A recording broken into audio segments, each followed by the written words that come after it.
सत श्री अकाल, मैं रमनदीप कौर हाजिर हाँ लैके पंजाबी खबरां।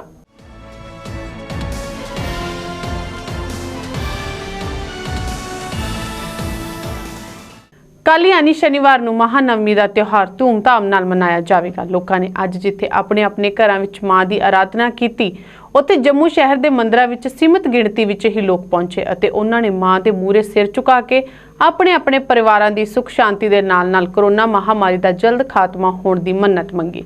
अष्टमी मौके अज हवन यज्ञ करने की परंपरा भी निभाई गई।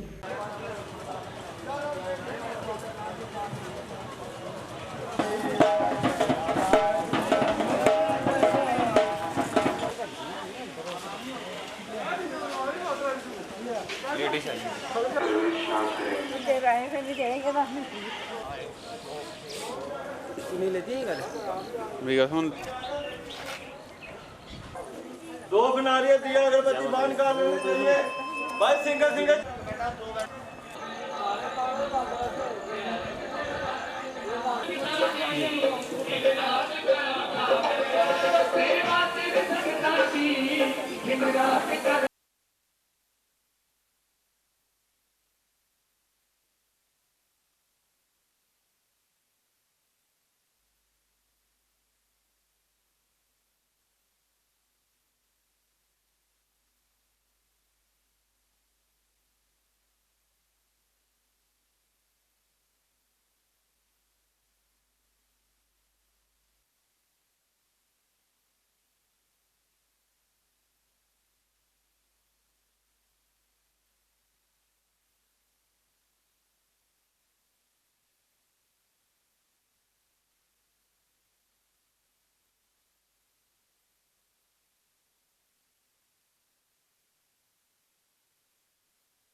माँ भगवती से ये प्रार्थना करें कि इस महामारी से हमें दूर रखे, इस महामारी से हमारा निवारण हो और आपका आशीर्वाद सदैव हम सब भक्तों पर बना रहे।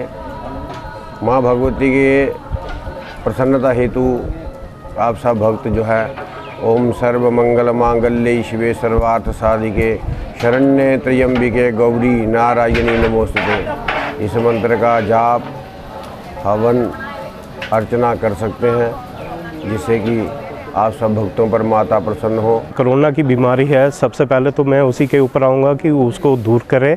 और जो मतलब कि लोग इतना डर के जो आ रहे हैं, तो जहाँ आके तो ऐसा कुछ लगता नहीं है कि ऐसी कोई कोरोना की भी कोई बीमारी है। लोग खुल के आ रहे हैं और माँ के दर्शन कर रहे हैं और बड़े आराम से सोशल डिस्टेंस की वजह से मतलब कि अपना नंबर पे आके माँ के दर्शन कर रहे हैं और आराम से दर्शन हो रहे हैं, खुले दर्शन हो रहे हैं। माता गौरी का दिन है आज, जहाँ पर बहुत दूर दूर से यात्री आते हैं, माँ के दर्शन करते हैं और वहाँ पर बहुत श्रद्धा के साथ जो अपनी आशा लेके आते हैं और माँ से मन्नत मांगते हैं। महारानी उसकी मन्नत पूरी करती है, तो कोई सिल्ली की सुखन देता है, तो हर कामना पूरी होती हैं। भाजपा जम्मू जिला वैस्ट वालों एक पदाधिकारियों की बैठक का आयोजन किया गया, जिसकी अगवाई साबका मंत्री सत शर्मा ने की। इस बैठक में 24 अक्तूबर और 26 अक्तूबर को होने वाले विशेष आयोजन उत्ते मंथन किया गया। बैठक में 24 अक्तूबर तो प्रजा परिषद के संस्थापक पंडित प्रेमनाथ डोगरा का जन्म दिवस और 26 अक्तूबर को विलय दिवस को चंगे तरीके नाल मनाउण का फैसला किया गया। दूसरा जो चौक है, ये भी तलातलो मंडल के आता है, अंदर के आता है महेशपुरा चौक है, वहां पे एक कार्यक्रम का आयोजन करेंगे।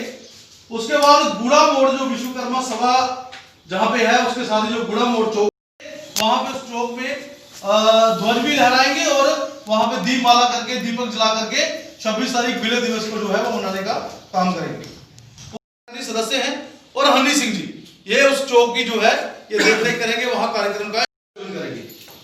तालाब तिलो चौक में केशव जी जो हमारे मंडल के अध्यक्ष हैं, अपनी पूरी टीम के साथ जानीपुर, इसको आप जानीपुर भी कह सकते हैं और तालाबतलो मंडल भी कह सकते हैं, क्योंकि सेंटर पॉइंट है। 24 अक्टूबर और 26 अक्टूबर 24 अक्टूबर भारतीय जनसंघ के संस्थापक, प्रजा परिषद के संस्थापक, भारतीय जनता पार्टी के हमारे संरचनात्मक पंडित प्रेमनाथ डोगरा जी का जन्मदिवस, जिसको पार्टी हर वर्ष की तरह इस बार भी बड़ी धूमधाम से मनाने जा रही है।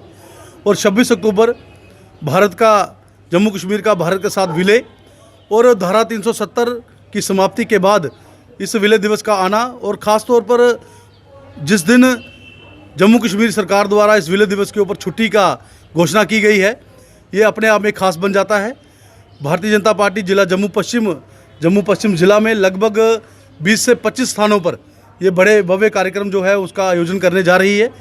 सुबह सभी स्थानों के ऊपर पहले ध्वजारोहण के कार्यक्रम होंगे, उसके बाद सभी शाम को 5 बजे से लेकर के 8 बजे तक जितने भी हमारे चौक चौराहे हैं वहाँ पे दीप प्रज्वलन के कार्यक्रम रहेंगे।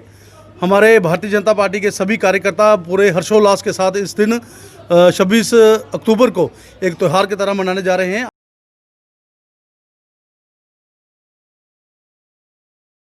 ਪਲਾਸਟਿਕ ਤੋਂ ਫੈਲਣ ਵਾਲੇ ਪ੍ਰਦੂਸ਼ਣ ਘੱਟ ਕਰਨ ਦੇ ਮਕਸਦ ਨਾਲ Jammu Kashmir pollution control board ਨੇ ਆਪਣੇ ਯਤਨਾਂ ਵਿੱਚ ਤੇਜ਼ੀ ਲਿਆਂਦੀ ਹੈ। ਬੋਰਡ ਨੇ ਜੰਮੂ ਦੇ ਜੀਐਮਸੀ ਹਸਪਤਾਲ ਵਿੱਚ ਰਿਵਰਸ ਵੈਂਡਿੰਗ ਮਸ਼ੀਨ ਸਥਾਪਿਤ ਕੀਤੀ ਹੈ, ਜਿਹਦੀ ਸਹਾਇਤਾ ਨਾਲ ਪਲਾਸਟਿਕ ਦੀਆਂ ਬੋਤਲਾਂ ਨੂੰ ਕ੍ਰਸ਼ ਕਰਕੇ ਉਹਨਾਂ ਨੂੰ ਰੀਸਾਈਕਲ ਕਰਨ ਵਿੱਚ ਮਦਦ ਮਿਲੇਗੀ। ਇਸ ਦਾ ਉਦਘਾਟਨ ਅੱਜ Jammu Kashmir pollution control board ਦੇ ਚੇਅਰਮੈਨ ਸੁਰੇਸ਼ ਚੁੱਗ ਨੇ ਕੀਤਾ।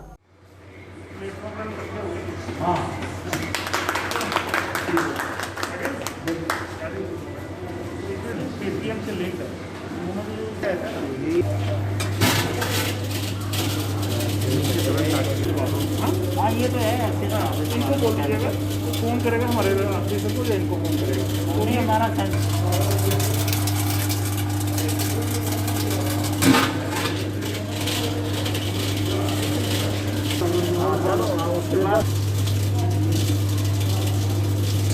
एक ये हम आपको फॉर्मली हैंड ओवर कर रहे हैं। हाँ ठीक है, ये लिखिएगा, इसको देखो यार,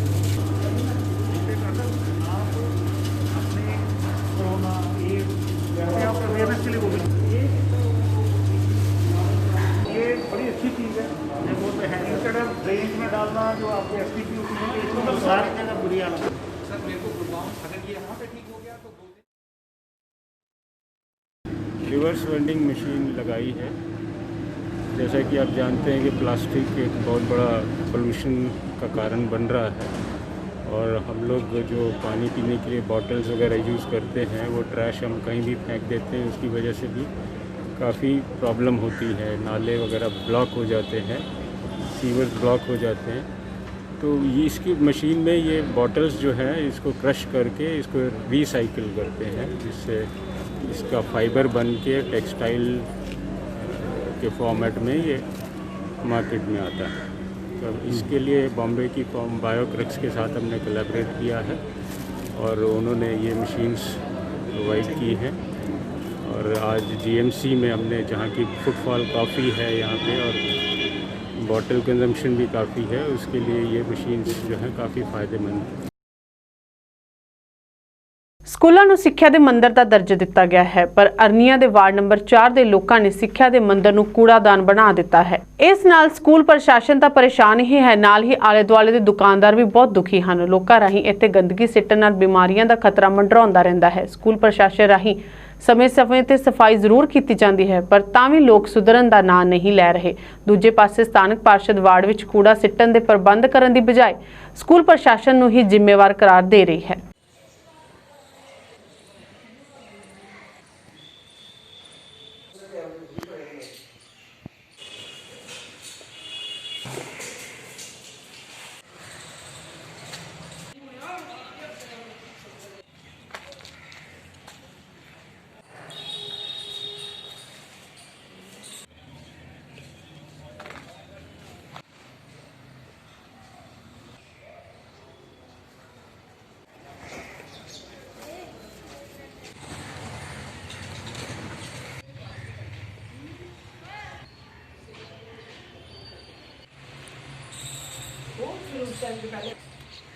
यार ले बराबर बाद आए बस। मेरी दुकान के सामने मारे बड़ा गंद गुंद पेदा है। स्कूल की बिल्डिंग है कन्ने, स्कूल वाले जो सफाई नहीं कराते, दो चार बार उन्हें कराई भी है वैसे 2-4 बार उन्हें, लेकिन परती लोग गंद पाई उड़ते हैं। ਤੇ ਸਾਡੀ ਗੌਰਮੈਂਟ ਕੋਲ ਰਿਕੁਐਸਟ ਹੈ ਕਿ ਜਿਹੜੇ ਮਿਊਨਿਸਪਲ ਕਮੇਟੀ ਵਾਲਿਆਂ ਕੇ ਵੀ ਬਾਰ-ਬਾਰ ਚੁਕਾਇਆ ਜਾਏ ਤੇ ਜਾਂ ਇੱਥੇ ਕੋਈ ਲਾਈ ਹੁਣ ਬਾਹਰ ਲਾਈ ਐਲਾਨ ਕੋਤੇ ਇੱਥੇ ਲੋਕ ਨੇ ਜਿਹੜੇ ਮਤਲਬ ਗੰਦ ਬਾਹਰ ਸੁੱਟੀ ਲੱਗਣ ਇਹਦੇ ਕਨੇ ਪੂਰੀ ਮਾਰਕੀਟ ਜਿਹੜੀ ਖਰਾਬ ਹੋ ਗਈ ਗੰਦਗੀ ਬੜੀ ਹੁੰਦੀ ਹੈ ਜਿਹੜੇ ਬਾਸ ਪਉਂਦੀ ਫਿਰ ਤੇ ਆਵਾਂਗੇ ਬੜੀ ਮੁਸ਼ਕ ਆਉਂਦੀ ਹੈ तुम्हारे ਤੇ ਦੇਖਣ ਵਾਲੇ ਦੇਖੀ ਚਲੀ ਜਾਂਦੇ ਸਾਡੀ चुकी चली ਜਾਂਦੇ प्रति बार छुट्टी इनका कहना है कि जो स्कूल के अंदर जितना मतलब गंद पड़ा हुआ है वो हमारी वजह से पड़ा हुआ है ऐसा नहीं है एक्चुअली हमारी कमेटी का जो मतलब रूल्स है हमारी कमेटी का यही वो होता है कि हम कमेटी का ये रूल होता है कि हम लेन और ड्रेन की सफाई करवाएंगे ये पूरी मार्केट मेरे अंदर आती है मैं सभी सफाई करवाती हूँ उधर से और ये स्कूल वालों की रिस्पॉन्सिबिलिटी बनती है अगर स्कूल के अंदर गंद है तो वो पीएन किस लिए लगवाए हुए हैं 4 पीएन या 8 पीएन रखे हुए हैं स्कूल में वो यहाँ पे टीचरों से भी बढ़कर रखे हुए हैं इन्होंने ये टीचरों की रिस्पॉन्सिबिलिटी है आप टाइम पे आएँ। ਕੋਰੋਨਾ ਦੇ ਪ੍ਰਕੋਪ ਦੇ ਚੱਲਦੇ ਹਰ ਸਾਲ ਕੱਤਕ ਮਹੀਨੇ ਦੀ ਪੂਰਨਮਾਸ਼ੀ ਉੱਤੇ ਹਫ਼ਤਾ ਭਰ ਅਮਰ ਸ਼ਹੀਦ ਬਾਬਾ ਜੀਤੋ ਦੀ ਯਾਦ ਵਿੱਚ ਆਯੋਜਿਤ ਹੋਣ ਵਾਲੇ ਝਿੜੀ ਮੇਲੇ ਦੇ ਆਯੋਜਨ ਉੱਤੇ ਵੀ ਅਜੇ ਵਿਚਾਰ ਜਾਰੀ ਹੈ। ਝਿੜੀ ਮੇਲੇ ਵਿੱਚ ਹੋਰਨਾਂ ਰਾਜਾਂ ਤੋਂ ਲੱਖਾਂ ਦੀ ਗਿਣਤੀ ਵਿੱਚ ਸ਼ਰਧਾਲੂ ਆ ਕੇ ਬਾਬਾ ਜੀਤੋ ਅਤੇ ਬੂਆ ਕੌੜੀ ਦੇ ਚਰਨਾਂ ਵਿੱਚ ਆਪਣਾ ਸਿਰ ਝੁਕਾਉਂਦੇ ਹਨ। ਇਸ ਮੇਲੇ ਦੇ ਨਾਲ ਜਿੱਥੇ ਲੋਕਾਂ ਦੀ ਸ਼ਰਧਾ ਜੁੜੀ ਹੈ ਉੱਥੇ ਸਥਾਨਕ ਲੋਕਾਂ ਦੇ ਨਾਲ-ਨਾਲ ਕਿਸਾਨਾਂ ਦਾ ਆਰਥਿਕ ਦਾਰਮਦਾਰ ਵੀ ਕਾਫੀ ਹੱਦ ਤੱਕ ਇਸੇ ਤੇ ਹੀ ਟਿਕਿਆ ਹੋਇਆ ਹੈ। ਇਸ ਮੇਲੇ ਵਿੱਚ ਸਥਾਨਕ ਕਿਸਾਨ ਲੱਖਾਂ ਰੁਪਏ ਦੀ ਗੰਨੇ ਦੀ ਵਿਕਰੀ ਕਰਦੇ ਹਨ। ਇਹਦੇ ਨਾਲ ਮੇਲੇ ਦੇ ਮੱਦੇਨਜ਼ਰ ਇਸ ਖੇਤਰ ਵਿੱਚ ਵਿਕਾਸ ਕੰਮਾਂ ਨੂੰ ਵੀ ਕਾਫੀ ਗਤੀ ਪ੍ਰਦਾਨ ਕੀਤੀ ਜਾਂਦੀ ਹੈ ਤਾਂ ਕਿ ਬਾਹਰੋਂ ਆਉਣ ਵਾਲੇ ਯਾਤਰੀਆਂ ਨੂੰ ਦਿੱਕਤਾਂ ਦਾ ਸਾਹਮਣਾ ਨਾ ਕਰਨਾ ਪਵੇ। ਸਥਾਨਕ ਲੋਕਾਂ ਨੇ ਜ਼ਿਲ੍ਹਾ ਪ੍ਰਸ਼ਾਸਨ ਨੂੰ ਹਰ ਹਾਲ ਵਿੱਚ ਝਿੜੀ ਮੇਲੇ ਦਾ ਆਯੋਜਨ ਕਰਨ ਦੀ ਗੁਹਾਰ ਲਗਾਈ ਹੈ ਤਾਂ ਕਿ ਇਸ ਖੇਤਰ ਦੇ ਦੁਕਾਨਦਾਰਾਂ ਦੇ ਨਾਲ-ਨਾਲ ਕਿਸਾਨਾਂ ਨੂੰ ਨੁਕਸਾਨ ਤੋਂ ਬਚਾਇਆ ਜਾ ਸਕੇ। ਉਹਨਾਂ ਦਾ ਕਹਿਣਾ ਹੈ ਕਿ ਪਹਿਲਾਂ ਵੀ ਇਸ ਮੇਲੇ ਦੀ ਤਿਆਰੀ ਕਈ ਮਹੀਨੇ ਪਹਿਲਾਂ ਹੀ ਸ਼ੁਰੂ ਕਰ ਦਿੱਤੇ ਸਨ ਪਰ ਇਸ ਵਾਰ परिस्थितियां ही ਇਹੋ ਜਿਹੀਆਂ ਬਣ ਗਈਆਂ ਹਨ कि मेले के आयोजन उत्ते शंखा जही बन गई है। अगर जीडी का मेला को तो हमारे जो इधर के किसान हैं उनको फ़ायदा होगा तो जो हमारे दुकानदार हैं उनको भी फ़ायदा होगा क्योंकि वो अपना जो सब्जी वगैरह लगाई होती है गन्ना वगैरह लगाया होता है खजालू वगैरह लगाई होते हैं तो मेला लगेगा तो हम तो यही सरकार से अपील करेंगे कि मेला शाम जाकर में जीडी में लगना चाहिए। तो दुकानदारों को कितना फ़ायदा और कितना नुकसान होता है अगर मेला लगता है जाने से? अगर मेला नहीं लगेगा तो दुकानदार को लॉस ही होगा अगर मेला लगेगा तो दुकानदार को फ़ायदा होगा तो जो इधर से ग्राहक निकलेगा कोई भी बाहर से टूरिस्ट वगैरह आएगा वो दुकान एक दुकान से भी सामान लेगा दूसरे से लेगा तीसरे लेगा इस हर दुकानदार को फ़ायदा होगा। कितना इंतज़ार रहता था झिड़ी मेले आने का? सर अभी तो महीना बाकी रहता है इसका मेले का तो इधर तैयारी हो जाती मेले की अभी तो कुछ मेले के बारे में अभी तो कोई तो सूचना अभी तो मिली नहीं अभी। लेकिन आप लोगों को कितना इंतज़ार होता था कि झिड़ी का मेला आने वाला है? हमें 2 महीने पहले पता लगा था कि जीडी का मेला आने वाला है तो दुकानदार क्या किसान क्या ये जो जीडी के मेले के लिए तैयारी करने में जो शुरू हो जाते हैं। देखिए सर मैं शामा चक से बोल रहा हूँ ब्लॉक मार्ट से और मेरी इधर दुकान है। जीडी के मेले को हमको पूरे 6-7 महीने पहले इंतजार रहता था कि जीडी मेला आने वाला है। बच्चों को होता कि हम ये ख़रीदारी करेंगे घर वालों को होता था कि हम बर्तन खरीदेंगे कुछ खरीदेंगे और हमें इधर से यात्रा जो निकलती थी वो नज़ारा हमें देखने को हर साल मिलता था। लेकिन इस बार प्रशासन ने अभी तक कोई इसके लिए कदम नहीं उठाया कि जीडी का मेला होगा कि नहीं होगा लेकिन हमें उम्मीद है कि जीडी का मेला होना चाहिए क्योंकि जो हमारे दुकानदार थे इधर साल भर उनको इंतजार रहता था कि हमारी ये चीज़ें बची हुई हैं और ये हम बेचेंगे। मेले में यात्रु बाहर से आते हैं कोई दिल्ली से आता है कोई पंजाब से आता है। मेन बात है कि हम इधर लंगर लगाते थे उसके लिए हमें तैयारी करनी पड़ती थी लेकिन अभी कुछ भी नहीं किया प्रशासन ने कि मेला होना नहीं है। लेकिन हमें फ़ायदा ये है कि हमारे जो रोड्स होते थे उसमें थोड़ी जो पैचिंग शैचिंग हो जाती थी मेले की वजह से वो इस बार नहीं हो रही हैं उस वजह से हमें नुकसान हो रहा है। दूसरा हमारा गन्ना था इधर किसानों के लिए वो गन्ना बेचने के लिए उतावले रहते थे कि जीडी में आएंगे हम इतना सेल करेंगे उस गन्ने से बेच के हम फलानी चीज़ लेंगे लेकिन अभी तक प्रशासन ने कुछ नहीं किया। हमें उम्मीद है कि हमारा जो आवाज़ है आपके द्वारा प्रशासन तक पहुंचेगी और जीडी का मेला होना चाहिए। अगर नहीं होता है तो काफ़ी सारा नुकसान है। बहुत सारा नुकसान होगा सर बहुत ज़्यादा। वार्ड नंबर 12 ਦੇ ਨਿਵਾਸੀਆਂ ਨੂੰ ਕਸਰਤ ਦੀ ਸਹੂਲਤ ਉਪਲਬਧ ਕਰਵਾਉਂਦੇ ਹੋਏ ਸ਼ਹੀਦ ਆਜ਼ਮ ਭਗਤ ਸਿੰਘ ਪਾਰਕ ਵਿੱਚ ਅੱਜ ਓਪਨ ਜਿਮ ਦਾ ਉਦਘਾਟਨ ਸਾਬਕਾ ਮੰਤਰੀ ਸਤ ਸ਼ਰਮਾ ਰਾਹੀਂ ਕੀਤਾ ਗਿਆ। ਇਸ ਅਵਸਰ ਉੱਤੇ ਸਤ ਸ਼ਰਮਾ ਨੇ ਕਿਹਾ ਕਿ ਸ਼ਹਿਰ ਵਿੱਚ ਇਹ ਆਪਣੀ ਤਰ੍ਹਾਂ ਦਾ ਪਹਿਲਾ ਓਪਨ ਜਿਮ ਹੈ ਜਿਹਨੂੰ ਚਾਰੇ ਪਾਸਿਓਂ ਜੰਗਲੇ ਲਗਾ ਕੇ ਇਹਦੇ ਵਿੱਚ ਲਾਈਆਂ ਗਈਆਂ ਚੀਜ਼ਾਂ ਨੂੰ ਸੁਰੱਖਿਅਤ ਰੱਖਣ ਦਾ ਯਤਨ ਕੀਤਾ ਗਿਆ ਹੈ।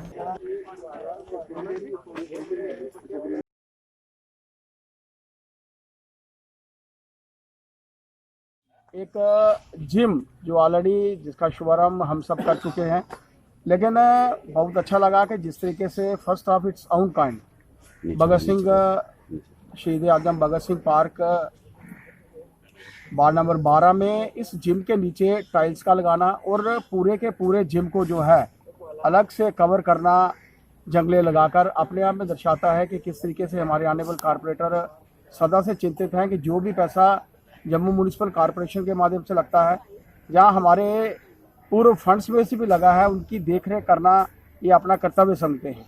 और मेरा मानना है कि ये पहली किस्म का जिम होगा कि जिसकी देखरेख के लिए अलग से जंगले लगाए गए हैं ताकि लोगों की आमजाई, क्योंकि मैं देखता हूं कि कई जगह पर सड़कों के ऊपर भी जो है वो जिम लगे हुए हैं जिसकी रख रखाव नहीं हो पाता, देखभाल नहीं हो पाती।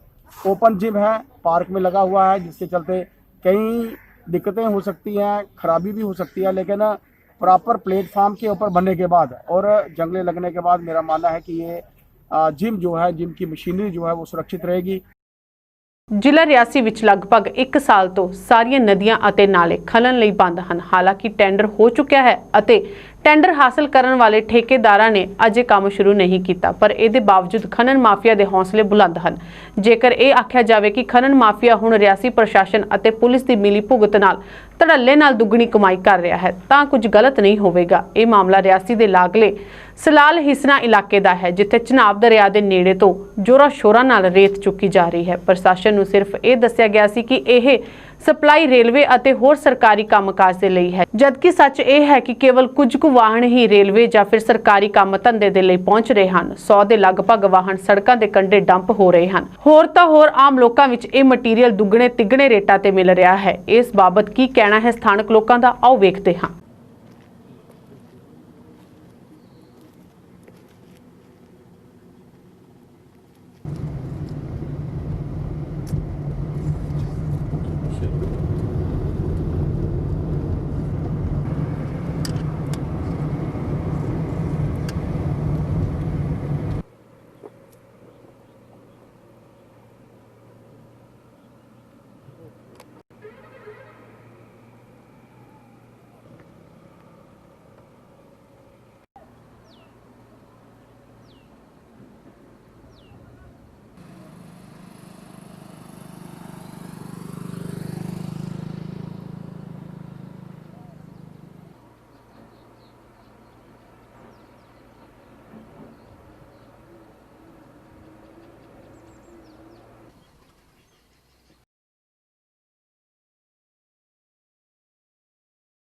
बहुत बार इसके बारे में आवाज़ उठाई है, सभी ऑफिसर्स को, एलजी साहब भी जिन पिछले दिनों आए थे उनको भी इस बारे में बताया था कि बहुत बड़ी धांधली चल रही है। परमिशन आप दे नहीं रहे हो जिन्होंने कॉन्ट्रैक्ट लिए हुए हैं, और इलीगल आप जो मर्जी उठा ले। रात के समय अगर आप देखेंगे ट्रैक्टर, ट्रॉली, टिप्पर जितने भी हैं इलीगल तरीके से उठा के बजरी पत्थर सारा खड्डों से ले रहे हैं, लेकिन लोगों के जो गरीब आदमी को है वो महंगे दामों पे जो बजरी रेत दी जा रही है। तो जैसे जो हमारे PMAY के हमारी पंचायतों में काम चल रहे हैं वो सारे के सारे बंद पड़े हैं, और कुछ ठेकेदारों को जो इन्होंने रेलवे के नाम पे जो माइनिंग, रेलवे के नाम पे जो धंधे कर रहे हैं, रेलवे में अगर 10 गाड़ियाँ जाती हैं तो वो लोकल जो है वो 50 या 100 गाड़ियाँ रोज की बेच रहे हैं। जे हम दावे से कह सकते हैं कि जे एक सरासर धंधा चल रहा है और गरीब लोग जो पंचायतों में वो दबे जा रहे हैं। लोगों ने, आपने देखा होगा कि जितनी भी रोडें हैं, अब मैं ये शिकायत नहीं करूँगा, जितनी भी रोडें हैं आपकी, वहाँ पे पूरी रात ये गाड़ियाँ चलती हैं और वहाँ पे इतनी डंपिंग हुई है, इतनी डंपिंग जिसकी कोई हद नहीं। ये मैं कहूँगा कि जो गरीब लोग हैं, जो अपना छोटा मकान बनाता है, जो अपना मकान बनाता है, जहाँ आपके नरेगा के काम है, आपके कुछ RNB के काम है, PMGY के काम है, उनके लिए अगर आपने किसी जगह उनको अलाट किए हैं तो उनको उतनी माल देना चाहिए जितना उनको वहाँ पे लगता है। मगर आप देखते हो कि रोडों में ये पूरी रोडें भर दी इन्होंने, पूरे एरिया में डंपिंग कर करके, फिर उसके बाद जो आज 4000 का टिप्पर मिलता है वो मुझे लगता है 20000 में वो आगे बेचते हैं।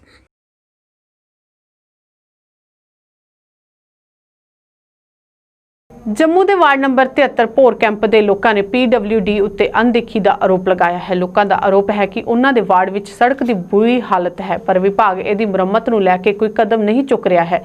ਇਹਨਾਂ ਲੋਕਾਂ ਅਨੁਸਾਰ 14-15 ਸਾਲਾਂ ਤੋਂ ਸੜਕ ਦੀ ਮੁਰੰਮਤ ਨਹੀਂ ਹੋਈ ਹੈ ਅਤੇ ਇਹ ਅਣਦੇਖੀ ਆਏ ਦਿਨ ਹਾਦਸਿਆਂ ਦਾ ਕਾਰਨ ਬਣੀ ਰਹਿੰਦੀ ਹੈ। ਉਹਨਾਂ ਦੱਸਿਆ ਕਿ ਉਹ ਇਹਦੀ ਮੁਰੰਮਤ ਦੇ ਲੈ ਕੇ ਕਈ ਵਾਰ PWD ਦੇ ਅਧਿਕਾਰੀਆਂ ਨੂੰ ਗੁਹਾਰ ਲਗਾ ਚੁੱਕੇ ਹਨ, ਪਰ ਹਰ ਵਾਰ ਉਹਨਾਂ ਨੂੰ ਤਸੱਲੀਆਂ ਤੋਂ ਬਿਨਾਂ ਕੁਝ ਵੀ ਨਹੀਂ ਲੱਭਦਾ। आपके माध्यम से PWD डिपार्टमेंट से ये निवेदन करना चाहता हूँ, प्लीज़ इतना मजाक हम लोगों से मत कीजिए। तकरीबन 50 बार हम इस PWD डिपार्टमेंट के पास जा चुके हैं। अभी हम मजबूर होकर एक दिन यहाँ धरना देने वाले थे, लेकिन एडवाइज़र साहब ने हमें ये आश्वासन दिया था कि इस रोड का काम आपको जल्दी करवा देंगे, लेकिन फिर भी 2 महीने हो चुके हैं। और हम ये जानना चाहते हैं कि इस रोड के लिए कौन सी दुश्मनी हमसे निकाल रहे हैं। सभी रोडें बन रही हैं, एयरपोर्ट की रोड यहाँ बड़े बड़े लोग जाते हैं इसलिए, और इस रोड को गांव में जहाँ एक मंदिर है, गुरुद्वारा है, 2 हाई सेकेंडरी स्कूल हैं, लेकिन इसके लिए कुछ भी नहीं उनके पास। प्रशासन से हम यही मांग करना चाहते हैं कि प्लीज़ हमसे मजाक करना छोड़ दो। सर, यहाँ पे आज पिछले 14 से 15 साल से इस रोड की इतनी बुरी हालत है कि ना ये रोड बनी है, ना यहाँ पे कोई देखने के लिए आया है। प्रशासन की तरफ से हमेशा लारे लगाए जाते हैं। जब भी हम उनके पास जाते हैं तब हमें उनकी तरफ से ये कहा जाता है कि बस टेंडर हो चुका है, कभी और ये काम हो चुका है, बस इस मंडे इस तारीख को ये शुरू हो जाएगा। बट सिर्फ जुमलों के सिवा हमें कुछ नहीं मिला। हम लोग यहाँ पे आके सिर्फ बातचीत करते हैं वो लोग, लेकिन काम कभी नहीं करते। मुझे इस बात का बेहद दुख है कि जिस यहाँ का MLA जो असेंबली में स्पीकर भी हैं, उसके बाद वो डिप्टी CM रहे हैं, उनके एरिया की ये हालत है। इससे ज़्यादा बेहद दुखद बात हम लोगों के लिए क्या हो। तो रोड की हालत बहुत ज़्यादा ख़राब है। हमें कभी भी डर रहता है कि हम कभी भी गिर सकते हैं इस रोड पे, बहुत ज़्यादा खड्डे हैं, इसलिए प्लीज़ इसका कुछ कीजिए। यही कहना चाहते हैं कि इस रोड को जल्द से जल्द बनवा दें, जिससे कि हमें ये परेशानी बार बार ना झेलनी पड़े। और मांग की है, अगर प्रशासन सुनता ही नहीं है तो हम क्या करें। ਨਗਰ ਨਿਗਮ ਦੀ ਹੈਲਥ ਐਂਡ ਸੈਨੀਟੇਸ਼ਨ ਕਮੇਟੀ ਦੇ ਚੇਅਰਮੈਨ ਬਲਦੇਵ ਸਿੰਘ ਬਲੋਰੀਆ ਨੇ ਵਾਰਡ ਨੰਬਰ 56 ਦਾ ਦੌਰਾ ਕੀਤਾ। ਇਸ ਦੌਰਾਨ ਬਲਦੇਵ ਸਿੰਘ ਬਲੋਰੀਆ ਨੇ ਵਾਰਡ ਵਿੱਚ ਬਲੈਕ ਟੌਪਿੰਗ ਦੇ ਕੰਮ ਦਾ ਸ਼ੁਭ ਆਰੰਭ ਵੀ ਕੀਤਾ।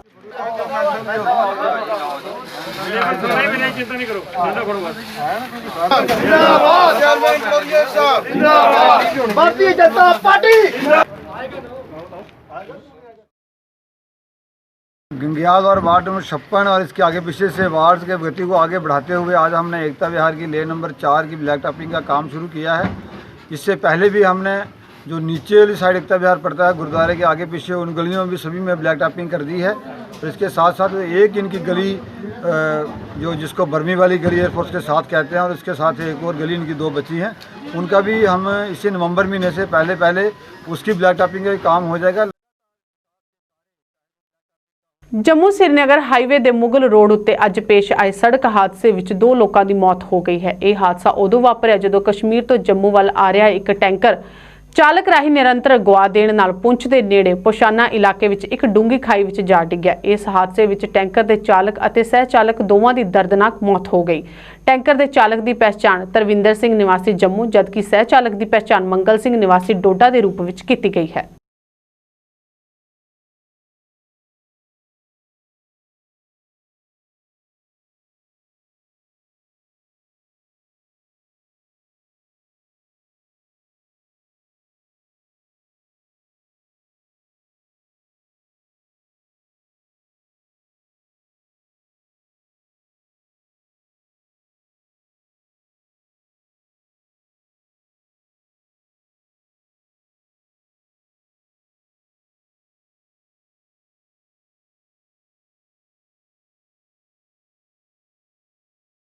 उप राज्यपाल प्रशासन उत्ते जम्मू की अणदेखी करने का आरोप लगाते हुए PDP ने विकास और इंसाफ के वादे झूठे करार दिते हैं। अज जम्मू विच पत्रकारां नूं संबोधित करते PDP ने जिला निर्देशक रजिंदर सिंह मनहास ने कहा कि उप राज्यपाल शासन के दौरान जमीनी पद्धर ते कोई भी विकास नहीं हो रहे हैं, सिर्फ उद्घाटना तक ही ये काम सीमित होकर रह गया है। सरकारी विभाग उत्ते भ्रष्टाचार का आरोप लगाते हुए उन्होंने आख्या कि लोगों की अर्जोई सुनने वाला भी इत्थे कोई नहीं है।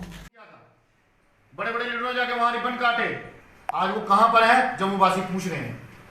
जम्मू के लोग पूछते हैं कि हमारे साथ को हमें लोगों को क्यों ठगा गया, हमारा वोट करने के हमें ये मिलेगा वो मिलेगा। आज उनकी हालत क्या है, आज हमारी पार्टी का स्टैंड इसीलिए दोबारा वहां पर जा रहा है क्योंकि कुछ नहीं हुआ। इस बात को समर्थन करता हूं कि 370 की जो बात करते हैं और हमारी स्टेट को अगर वापस जल्दी ये कहना चाहते हैं कि लोगों की आवाज को सुना जाए, उनके लोगों की आवाज को दबाया मत जाए। पिछले 2 साल से जहां पर गवर्नर राज चल रहा है और गवर्नर राज के अंदर जो हमें वादे मिले थे कि जम्मू की डेवलपमेंट होगी, जम्मू को लोगों को इंसाफ मिलेगा, आज हमें वो कहीं भी नज़र नहीं आ रहा। ज़मीनी हकीकत भी ऊपर कोई यहाँ पर डेवलपमेंट नहीं हो रही। रिबन जरूर काटे जाते हैं, बड़े बड़े टीवीज़ में, फोटो में, अखबारों में लोग शाये होते हैं, मगर जब रिबन के बाद वो लोग काम नहीं होते, वो पर लोग धूल चाटते हैं ज़मीनों पे ऊपर और शिकायतें करते हैं, सुनने वाला कोई नहीं। आज जितने भी डिपार्टमेंट हैं कहीं भी चले जाएं, करप्शन इस कदर से है कि जो पहले 500 रुपये लेता था आज 5000 रुपये लेता है, अंडर टेबल लेता है और काम बिल्कुल ज़मीन पे नहीं हो रहे। मैं गवर्नर साहब से ये कहूँगा, ऐसे लोगों को आप डिपार्टमेंट के अंदर चेक करें। लोग त्राही मचाई हुई है, परेशान है, लोगों के पास हर किस्म के ऑर्डर होते हैं, मगर रेवेन्यू के अंदर चले जाओ, पीडीडी के अंदर चले जाओ, बिजली का हो, पानी का मसला हो, मगर सुनने वाला कोई नहीं है। ਅੱਜ ਦੇ ਬੁਲਟਨ ਵਿੱਚ ਇੰਨਾ ਹੀ। ਨਵੀਆਂ ਅਤੇ ਤਾਜ਼ਾ ਖਬਰਾਂ ਨਾਲ ਮੁੜ ਹਾਜ਼ਰ ਹੋਵਾਂਗੇ। ਤਦ ਤੱਕ ਦੇ ਲਈ ਇਜਾਜ਼ਤ ਦਿਓ। ਧੰਨਵਾਦ।